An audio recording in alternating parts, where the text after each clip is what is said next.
예, 한국 축구에 정말 좋았던 시절입니다. 근데 한국 축구 얘기를 하려는 건 아니고요. 아무튼 2002년 월드컵 당시에 응원단이 코리아, 그러니까 COREA 이렇게 C로 시작하는 영문명을 썼던 것을 기억하실 텐데 북한이 올해 안으로 영문 국호를 이렇게 C로 시작하는 코리아로 바꾸겠다 이런 소식이 전해지고 있습니다. 그러니까 코리아는 K로 시작하는 게 맞느냐 아니면 C로 시작하는 게 맞느냐 하는 의문이 다시 제기가 됐습니다. 오늘 팩트체크에서 이 문제를 좀 짚어보겠습니다. 김필규 기자. 예. 북한에서는 왜 바꾼다고 합니까, 갑자기? 이게 그러니까 2000년대 초반부터 북쪽에서 꾸준히 제기해왔던 문제인데요. 원래 이렇습니다. 주장이 이렇습니다. 원래 우리 국호는 C로 시작하는 코리아였는데 일제가 K로 시작하는 코리아로 바꿨다. 1910년 한일 강제 합병을 계기로 이게 굳어졌으며 이는 1908년 4회 런던 올림픽 개막식에서 알파벳 순으로 입장하는 점을 고려해서 한국이 일본 뒤로 가게 하기 위한 것이다. 이런 주장이었습니다. 예. 그러면서 이제 일제가 한민족의 존엄과 자주권을 유린했다고도 비판을 했는데요. 북한은 작년에 이미 일제 잔재를 청산한다고 하면서 표준시를 변경하지 않았습니까? 예. 올해 5월 당대회 앞두고 이제 국호 영문 표기도요. 지금 현재 이제 DPRK였던 걸 이렇게 DPRC 코리아로 바꿀 수 있다는 전망이 그래서 나오고 있습니다. 저 어렸을 때부터 우리가 K로 시작한 것은 일본 때문이다. 예. 그러니까 알파벳 순서가 C면 우리가 빨라지니까. 그 얘기 많이 들어왔습니다. 예. 그것도 좀 팩트체크를 해봐야 될 것 같고. 그리고 역사적으로 보자면 예. 우리가 C를 그렇게 정말 그럼 많이 썼는가 하는 의문도 떠오르는데 그건 어떻게 봐야 됩니까? 문헌적으로 많이 찾아봤는데 일단 역사적으로 C를 처음에 초창기에 많이 썼던 것 맞습니다. 예. 지금 보실게요. 조선시대, 조선 후기 이제 하멜 표류기를 토대로 주중 네덜란드 총영사가 쓴 문서인데 보면은 조선을 C로 시작하는 코리아라고 쓴 것을 확인을 할 수가 있고요. 예. 그 이전에도 C를 쓴 문서나 고지도가 대부분입니다. 하지만 이는요, 대부분 이제 스페인이나 프랑스어권에서 먼저 우리나라가 소개가 됐기 때문에 그런 거고요. 예. 독일어권에서는 처음부터 K로 시작하는 코리아를 썼다고 합니다. 그러면은 정작 이 19세기에 우리나라가 이제 개방이 됐을 때 우리는 어떻게 스스로를 표기했나 살펴보면은요, 이게 그 당시에 발행된 우표인데 예. 보면은 어떤 것은 C 코리아를 쓰기도 했고 어떤 거는 K 코리아를 쓴 것도 있습니다. 예. 당시의 정부 문서를 다 이렇게 살펴보면은요, 초기에는 C로 표기를 하다가 나중에는 C 코리아와 K 코리아를 마구 섞어 쓴 모습을 또 확인할 수 있었습니다. 예. 그렇다면 아까 그 얘기, 그러니까 이 와중에 일본이 K를 쓰도록 강제했다. 예. 이거는 맞는 얘기입니까? 사실 뭐 어떤 조치가 있었는지 일본의 공식 문서는 확인된 게 없습니다. 예. 다만 이제 19세기 말에요. 국내에 거주하던 외국인들이 상당수 구독했다는 잡지가 있는데 코리안 레포지토리라는 잡지입니다. 예. 거기 보면 이 관련된 내용이 나와 있는데요. 당시에도 외국인들 사이에서는 이게 상당히 논란이 된 이슈였던 모양입니다. 예. 그래서요, 그 내용을 보면 이렇습니다. 지금 코리아에는 C와 K가 혼용이 되고 있는데 미국 국무성과 영국 왕립지리학회는 K를 쓰자고 결론을 내렸다. 그리고 언어학적으로도 K는 기역으로만 발음이 되지만 C는 시옷도 되기 때문에 혼란을 줄 수 있어서 K가 C보다는 낫다. 이렇게 결론을 내리고 있습니다. 예. 이런 거는 인터넷에 다 치면 나오나요? 논문에 있었던 내용입니다. 아, 그런가요? 예. 예. 알았습니다. 아무튼 예. 바로 이 논문 썼던 작자고요. 이 연구를 본격적으로 진행을 했던 학자가 있어서 직접 이야기 들어봤습니다. 예. 조선이라는 나라의 국호를 영어로 뭘로 표현하는 것이 좋겠는가. 한국에서는 처음에 그런 문제의식이 별로 없었고 책을 보면은 여러 가지로 나오고 있어요. 일본이 COREA나 KOREA에 대해서 전혀 관계가 없고 관심 안 두고 있죠. 미국의 주체적인 사용이 중요하고 그것이 이제 보편화되지 않습니까? 예. 예, 그리고 1887년에 조선이 이제 워싱턴에 주미공사관을 처음 열었을 때도 K로 시작하는 코리아로 표기를 했고 모든 문서를 그렇게 썼습니다. 예. 이후에 이제 미국 위주로 이 표기가 굳어지면서 그래서 K 코리아가 정착이 됐다는 설명입니다. 예. 자, 그럼 질문은 계속 이렇게 의심하는 질문만 한번 던져보죠. 미국이 절약한 것은 일본이 뭐 나름 또 영향력을 행사해서 그렇게 된 건 아닐까요? 그렇게 볼 수 있는데요. 그랬다면은 일본이 왜 그랬을까? 그 의도가 중요하겠죠. 예. 앞서 북한 연구자는요. 올림픽 입장할 때 이제 한국이 일본보다 앞서지 못하게 하려고 했다. 또 손앵커도 이야기했었던 대로 그렇게 분석을 했는데요. 아, 저는 그렇게 들었다고 얘기했습니다. 예. 예.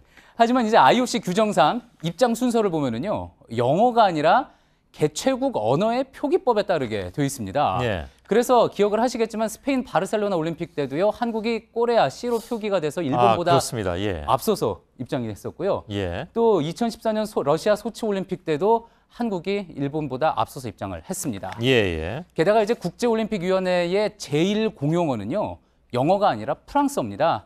그리고 또 이렇게 지금처럼 알파벳 순서로 입장하는 것도요, 처음에는 아무 기준이 없어서 혼란이 있다가 1928년 암스테르담 대회 때부터 생겨난 겁니다. 예. 그러니까 입장 순서에 대한 고민은 그 이후에나 이제 생길 법한 건데요. 그럼 그 이후 28년 이후 일제 강점기 동안에 공식 문서를 보면은요, 이거는 조선 총독부의 공식 문양인데 조선이라는 영문 명칭을 썼지 코리아는 쓰지 않았습니다. 예. 그러니까 이 기간 동안 코리아의 C가 K로 바뀌었다 이렇게 보기도 힘들다는 지적입니다. 예. 근데 사실 일제 강점기 시대에 한 일이 모조리 다 문서로 남아 있는 건 아니기 때문에 예.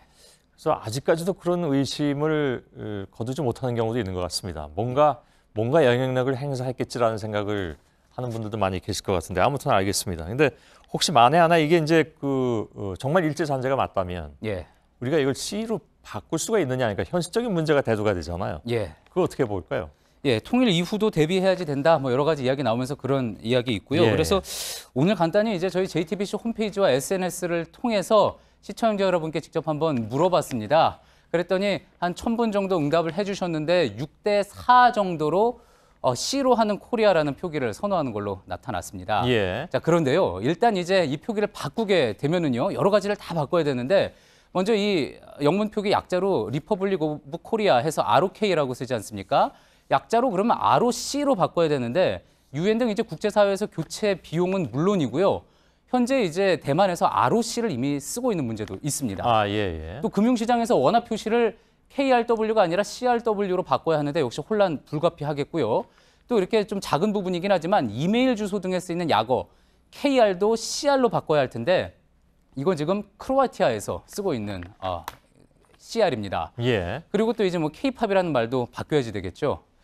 브랜드명을 바꿀 때 물리적인 비용과 가치적인 면을 함께 봐야 하는데 영문 국호를 바꾸면은 물리적인 비용은 상당한 반면에 가치를 올리기는 힘들다라는 게 전문가들 의견이었습니다. 예. 그런 만큼 한국에서 영문 국호를 C 코리아로 바꾸는 것은 실현 가능성이 매우 낮다는 전망이었습니다. 예. 물론 뭐 맘만 먹으면 할 수는 있는 건데 그에 따른 비용이 너무 커서 차라리 안 하는 게 낫다라는 생각도 들긴 드는군요. 그나저나 북한하고는 통일해도 이게 같이 합쳐야 될 게 너무 많아지네요, 점점. 예. 시간도 맞춰야 되고 C냐 K냐 가지고도 또 맞춰야 되니까. 알겠습니다. 김필기 기자였습니다. 수고했습니다.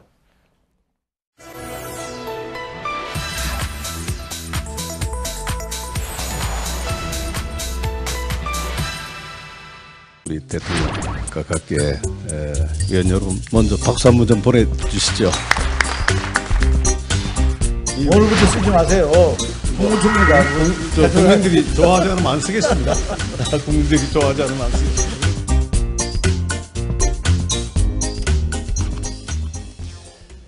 자, 이제는 사라진 줄 알았던 각하라는 호칭, 요즘 들어서 심심치 않게 들을 수가 있습니다. 대통령에게 적절하지 않다라는 지적도 있는 반면에 다른 나라에서도 쓰이는데 무슨 문제냐 이렇게 의견이 엇갈리고 있는데요. 오늘 팩트체크에서 과연 그 각하라는 명칭이 적절한 건지 따져볼 텐데요. 결론은 그냥 나중에 말씀을 드리겠습니다.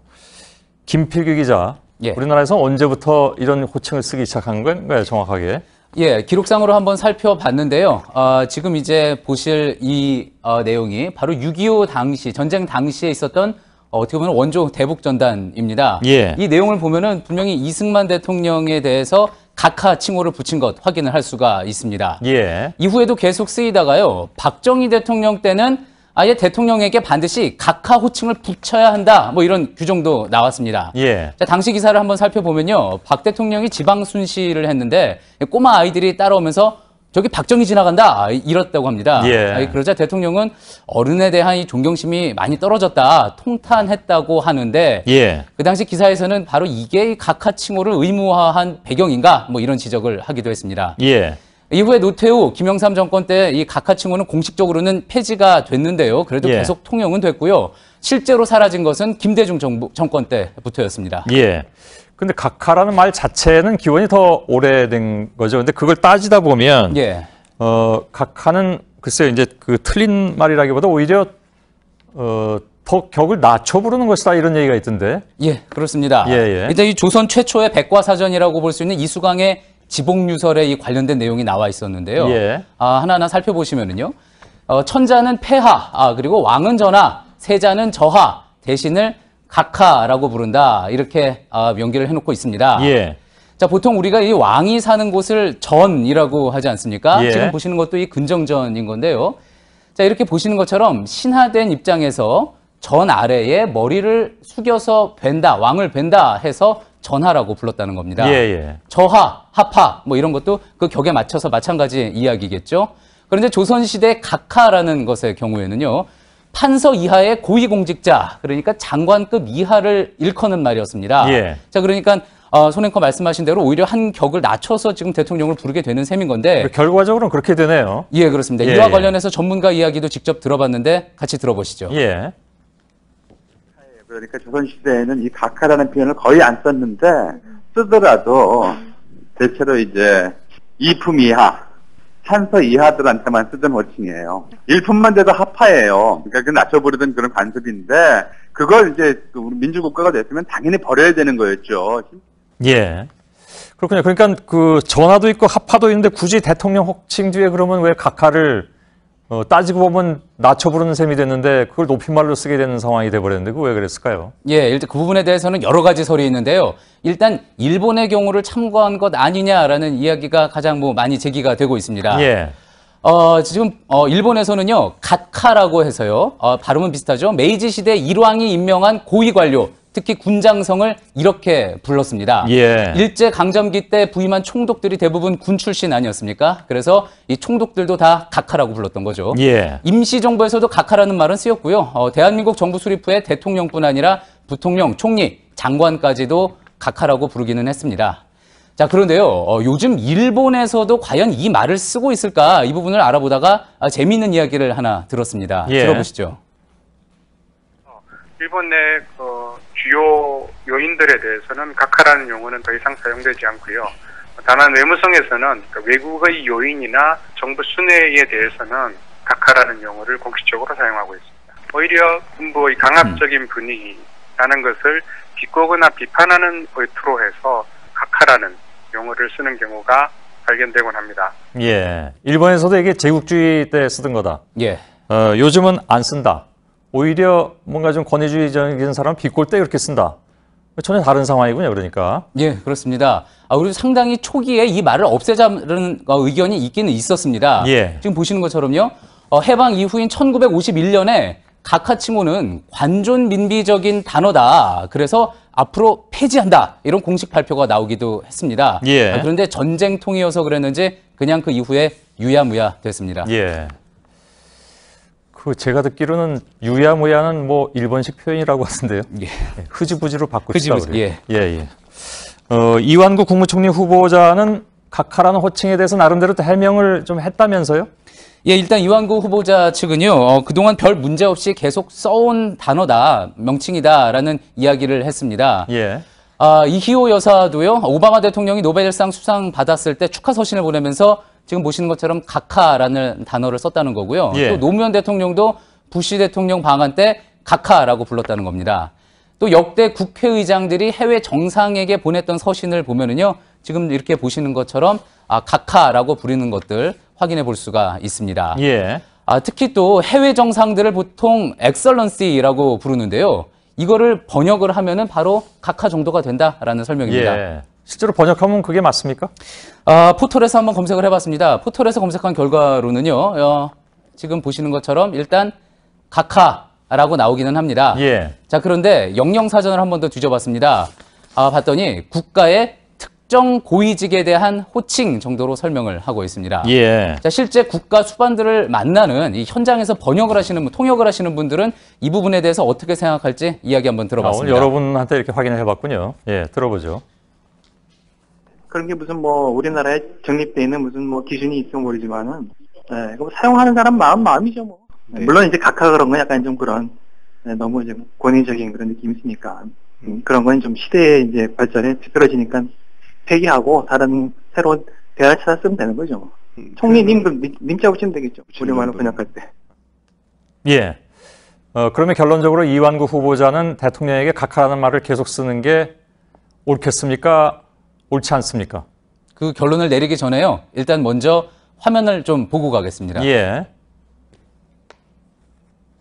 대통령 각하께서는 국민을 동반하시고 특히 이번 각하의 80회 탄신을 성축하기 위하여 제11대 전두환 대통령 각하의 취임식이 베풀어진 이날.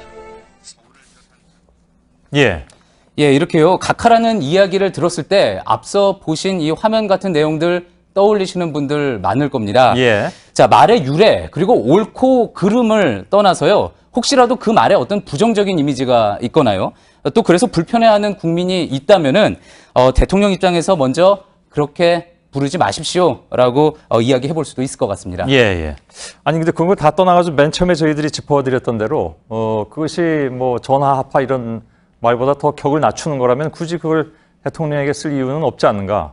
오히려 그렇게 들으면 좀 기분 나빠야 되는 게 아닌가. 뭐 그런 생각도 드는군요. 김필규 기자였습니다. 수고했습니다.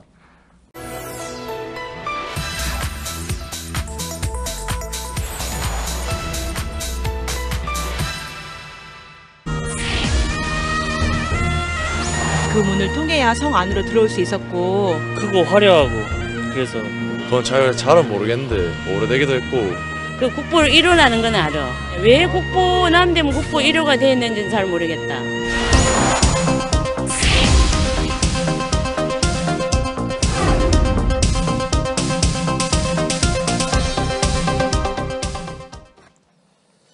예, 문화재청이 어제 문화재 지정 번호 개편을 위한 작업에 착수한다고 발표했습니다. 여기에 대해서는 사실 굉장히 말이 많습니다. 그러니까 번호 자체를 없애야 된다. 다른 나라는 그렇게 번호 가지고 있는 나라가 없다. 그러니까 번호 매기는 것 자체가 일제 잔재다. 이런 얘기도 나오고 있고요. 또 국보는 뭐고 보물은 뭐냐. 이것도 없애야 된다라는 얘기까지도 사실 일부에서 나오고 있습니다. 자, 이 문제를 오늘 팩트체크해서 짚어볼 텐데 어떻게 바꿀 수 있겠다는 건지 한번 짚어보죠.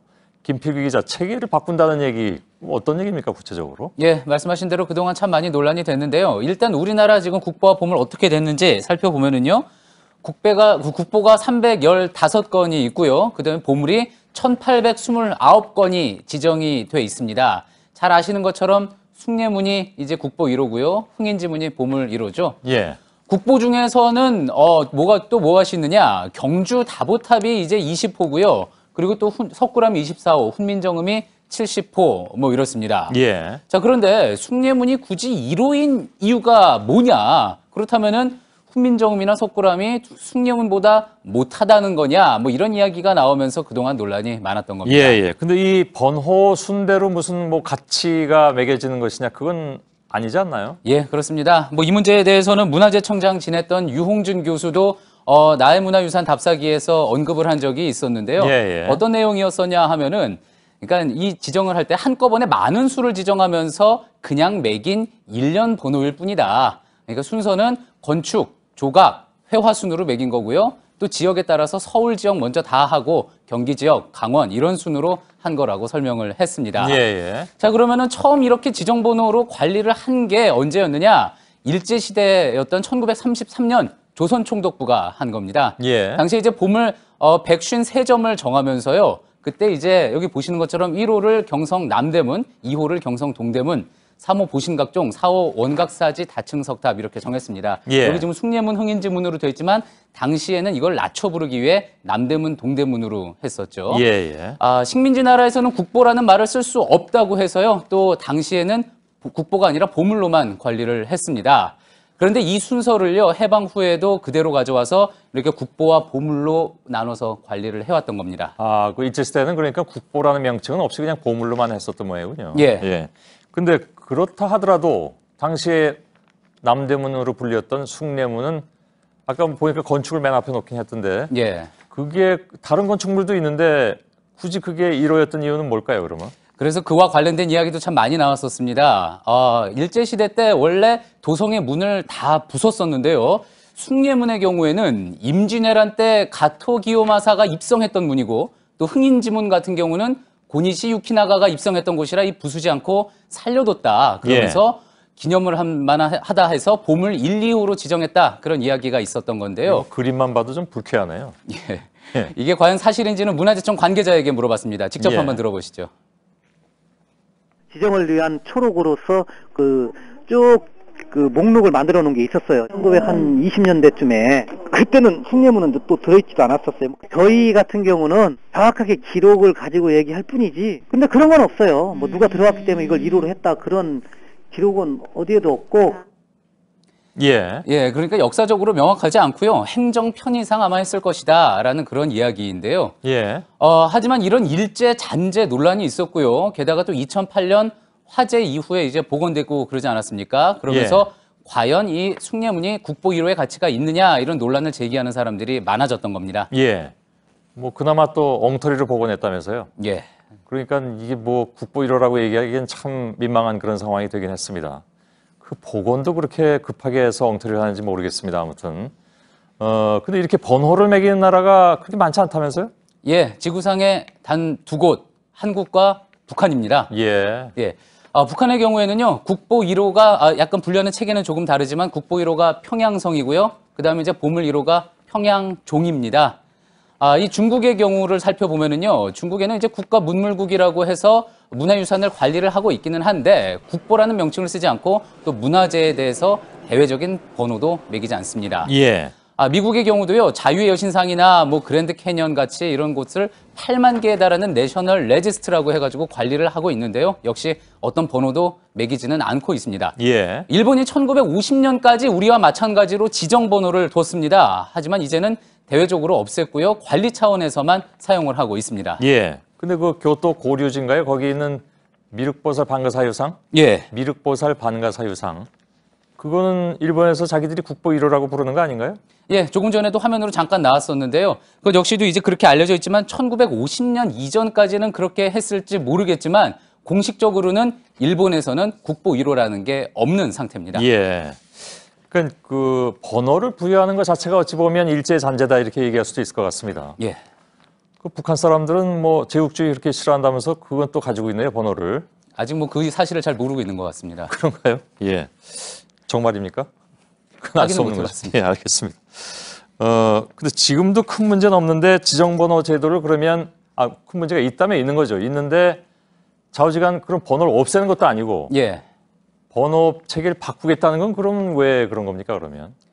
예. 번호 체계를 바꾸는 그 부분에 있어서 이제 이제 여러 가지 이야기가 나오고 있는데요. 일단은 또 그 부분에 있어서 여러 가지 좀 많이 들거나 뭐 그러지 않을까요? 예, 그 부분에 대해서도 그래서 우려하는 부분들이 있습니다. 예. 유홍준 교수요. 문화재청장 시절에 그래서 이렇게 제도를 바꾸면은 관련 규정뿐 아니라 교과서, 백과사전 등 이 고칠 게 많다. 그렇기 때문에 국보 1호만 다른 것으로 교체하는 것을 검토해 보겠다. 그렇게 이야기를 한 적이 있습니다. 예. 자, 그러면은요. 근데 국보 1호만 교체를 하면 어느 거를 또 1호로 하느냐 하는 문제가 발생을 하겠죠. 예. 그래서 전문가들 중에서는 아예 이 번호 자체를 없애야 한다는 이야기도 나오는데요. 직접 한번 들어보시죠. 예.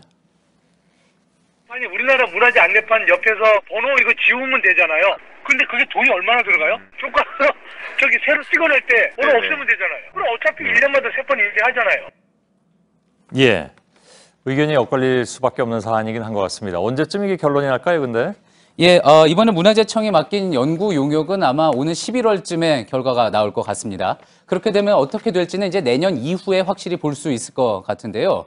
그런데 어떤 결론이 나오든지 이 일제의 잔재요, 어떤 특정 문화재에 있는 게 아니라 그 문화재에 매겨져 있던 번호, 그러니까 우리가 만든 그 순위였다는 점, 이 점을 잘 염두에 둬야지 이런 오랜 논쟁도 마무리를 잘 지을 수 있을 것 같습니다. 예.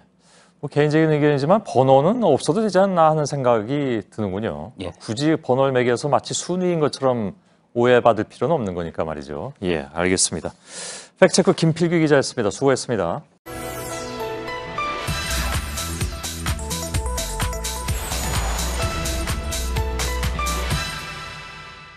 노동자의 기본권을 획기적으로 강화하였습니다. 근로라는 용어를 노동으로 수정하고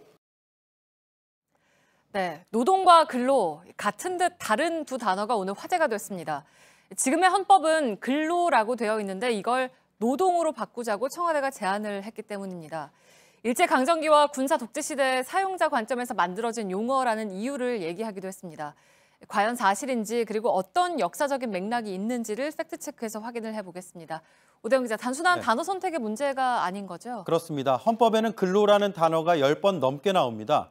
예를 들면 이겁니다. 모든 국민은 근로의 권리, 의무를 가진다.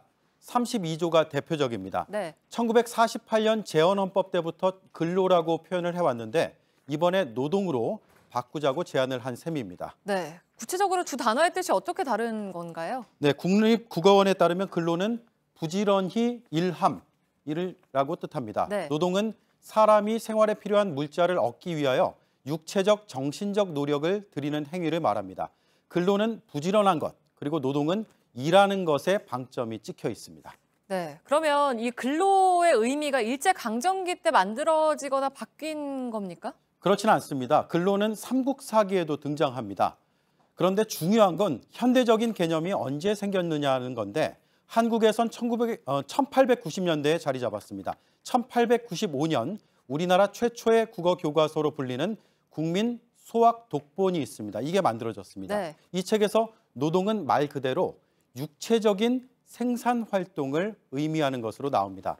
반면에 근로는 나라의 부강과 부지런함의 뜻을 담고 있습니다. 네, 그러니까 1895년이면 일제강점기 이전이고 그때 이미 나라를 위한다라는 뜻으로 쓰인 거군요. 네, 그래서 일제강점기 때 새로 만들어졌거나 뜻이 바뀐 건 아닙니다. 네. 물론 1930, 40년대에 접어들면서 일제가 근로를 식민지배 논리로 악용한 측면이 있습니다.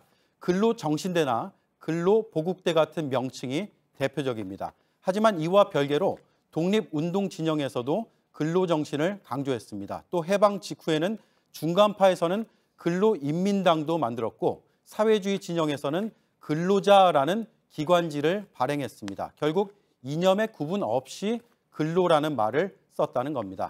그리고 1948년 재헌헌법에도 근로의 개념이 들어가게 됐습니다. 네, 그러면 군사 독재 시대 때는 근로의 개념이 어땠습니까? 네, 이때부터는 본격적으로 좌우 이념의 개념이 더해지게 됩니다. 박정희 정권에서 발의된 이 법안이 잘 말해주는데요. 1963년 근로자의 날 제정 법안입니다. 이렇게 쓰여 있습니다. 공산 진영에서 이 날을 정치적으로 역이용함. 이 법안이 통과가 되면서 기존의 노동절은 근로자의 날로 이름이 바뀌게 되었습니다. 네, 그러니까 지금도 근로자의 날이라고 부르는데 다 역사적인 맥락이 있는 거군요. 네, 실제로 이후에 노동이라는 표현의 그 이용이 크게 줄었습니다. 이건 고려대학교 연구진의 빅데이터 분석 결과인데요. 1946년부터 2012년까지 언론의 용어 선택을 연구한 결과 1946년에서 67년 사이에는 노동을 많이 썼습니다. 그러다 68년 역전이 됐고 1970년대 그리고 80년대에는 근로를 압도적으로 많이 썼습니다. 이 격차가 다시 좁혀진 건 1987년 6월 항쟁 이후였습니다. 네, 그러니까 정부가 근로를 강조한 게 언어를 쓰는데도 영향을 줬다라는 얘기인 거죠? 그렇습니다. 그동안에는 근로에 담긴 애국주의가 지나치게 강조된 면이 있다. 반면에 자기 주도적인 노동의 의미가 가려져 왔다는 지적이 오랫동안 있었습니다. 개헌안 논의 과정에서 짚어봐야 할 부분입니다. 네, 팩트체크 오대영 기자였습니다.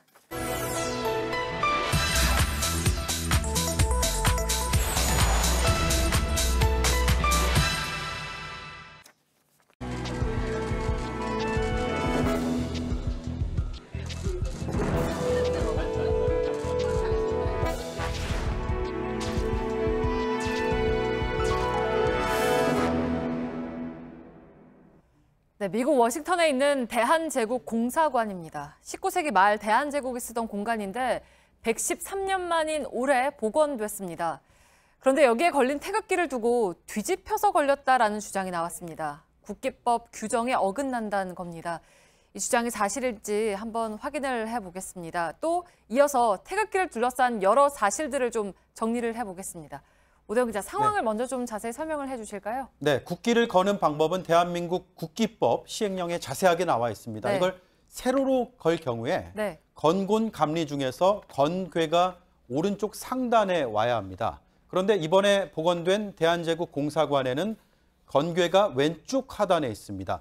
시계 방향으로 돌려야 하는데 반시계 방향으로 돼 있다. 그래서 규정에 어긋난다는 주장입니다. 네, 정말 규정과 다르긴 하네요. 근데 왜 이런 방식으로 걸어둔 건가요? 19세기 말 모습을 그대로 재현했기 때문입니다. 네.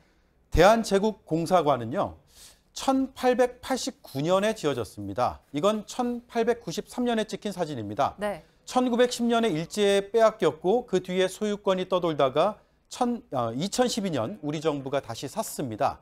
오른쪽 사진은 복원을 끝내고 우리 시간으로 어제, 미국 시간으로 그제 개관한 모습입니다. 네. 복원 과정에서 자문을 맡았던 역사학자 설명을 들어봤습니다. 다행히 사진이 있어서 그 사진에 있는 태극기 재현을 되게 공들여서 한 거거든요. 크기나 비례 같은 거는 당시에 사진에 있는 거를 최대한 재현하되 네. 색채는 현재적인 태극기를 좀 감안해서 네, 대한제국 때는 태극기 개양 규정이 없었습니다. 현재 기준으로 19세기의 모습을 판단하다 보니까 이런 오해가 생긴 것 같습니다. 네, 근데 이렇게 태극기 방향을 놓고 논란이 된 건 이번이 처음이 아니잖아요. 네, 지난해 12월에도 있었습니다. 네. 문재인 대통령이 중국 충칭시에 있는 임시정부 청사를 방문했습니다. 바로 이 사진인데 이를 두고 국가 상징 태극기를 거꾸로 달았다라는 주장이 소셜미디어에서 나왔습니다. 사실이 아니었습니다. 임시정부가 쓰던 태극기는 지금의 태극기와 다르게 이렇게 생겼습니다. 역시 현재 기준으로 과거를 판단한 겁니다. 네, 그러면 지금 같은 태극기 모습이 정해진 거는 언제부터인가요? 광복이 된 이후인 1949년입니다. 네. 태극기는 1882년에 처음 만들어졌다는 게 정설입니다. 이듬해에 고종이 반포를 했는데 이때 공식 도안은 남아있지가 않습니다. 1900년대 이르러서 문헌을 통해서 확인되는데 대한제국 국기는 이렇게 돼 있습니다. 태극 무늬와 사괴의 위치가 지금과 대체로 같습니다. 일제시대에는 독립운동 진영과 민간에서 다양한 형태로 만들어 썼습니다. 1942년에 임시정부는 건, 곤, 리감 순으로 네. 통일을 해서 반포했습니다. 1948년 정부 수립식까지 이 태극기가 걸렸습니다. 1949년 정부는 국기시정위원회를 만들어서 현재와 같은 건, 곤, 감, 리 형태로 확정을 했습니다. 네, 그러니까 일제 강점기를 거치면서 모양이 달라졌다가 광복 이후에 지금 모습이 됐다라는 거군요. 네, 그래서 역사학자들은 한국의 근현대사 과정에서 태극기의 형태가 하나로 처음부터 통일이 돼서 쭉 이어져 오기는 어려웠을 거라고 말을 합니다. 네. 다양한 태극기를 통해서 우리 역사를 살펴볼 수 있는 기회로 삼았으면 좋겠다, 이렇게 말했습니다. 네, 팩트체크 오대영 기자였습니다.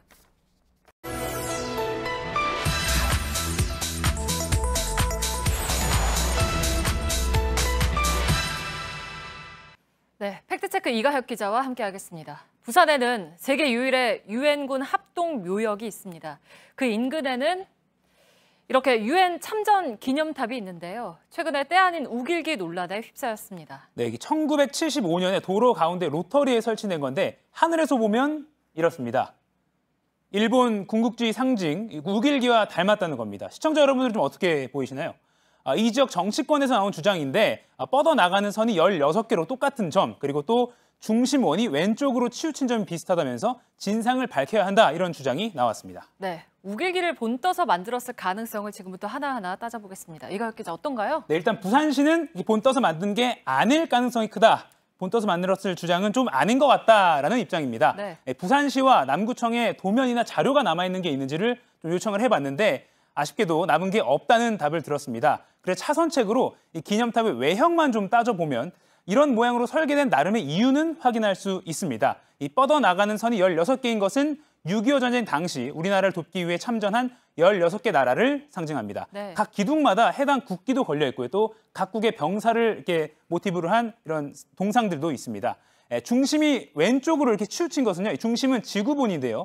이견이 있을 수는 있는데 부산시는 이 기념탑이 세워진 땅 자체가 비대칭인데다가 기념탑의 중심인 이 지구본을 위쪽에 있는 도로의 중심과 맞추다 보니까 그렇게 됐을 것이다. 이렇게 추정했습니다. 네, 그러니까 좀 객관적인 자료가 없어서 검증하기가 쉽지 않은 것 같은데 이 기념탑을 만든 작가의 이력을 혹시 확인을 해봤습니까? 네, 작가에게 직접 입장을 들어보면 좋을 텐데 아쉽게도 1997년에 작고했습니다. 네. 현대 추상조각 1세대 작가로 꼽히는 김찬식 조각가입니다. 1932년 평양에서 태어나서 14세 때 광복을 맞았습니다. 즉 일제강점기에는 성인이 아니었기 때문에 어떤 직책을 맡은 이런 기록은 없습니다.